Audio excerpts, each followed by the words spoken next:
Hi అండి, summer అన్నారు నేను ఇంట్లో మజ్జిగ నెలలో ప్రిపేర్ చేసుకుంటాను, మీకు చూపిస్తాను, వచ్చేయండి. ఇక్కడైతే నేను జీలకర్ర, కరివేపాకు, ఒక పచ్చిమిర్చి, అల్లం అయితే తీసుకున్నాను. ఆ నాలుగిటిని కలిపి ఒక దీంట్లో వేసుకొని నేనైతే దంచేసుకుంటున్నాను. చూడండి, ఆ నాలుగిటిని దంచేసుకున్న వాటిని సైడ్ పెట్టుకొని ఒక బౌల్ పెట్టుకొని దాంట్లోనైతే పెరుగు వేసుకుంటున్నాను. పెరుగు వేసుకొని పెరుగుని అయితే చిలికించుకోవాలి ఫ్రెండ్స్. ఇదిగోండి, పెరుగునైతే చిలికించుకొని ఉప్పు సరిపడినంత వేసేసుకొని పెరుగునైతే బాగా చిలికించుకోవాలి. చిలికించుకున్న పెరుగులోనే వాటర్ కలిపేసుకోవాలి మనకి తగినంత పలుచగా.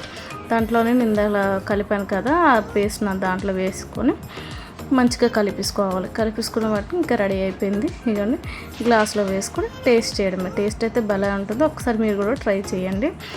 ట్రై చేస్తే మాత్రం మళ్ళీ ఇలాగైతే నేనైతే ఇంట్లో ఇలాగే ప్రిపేర్ చేసుకొని మా పిల్లలు కూడా బాగా ఇష్టంగా తాగుతారు. ఇష్టంగా మన దాహం కూడా తీరుతుంది ఫ్రెండ్స్.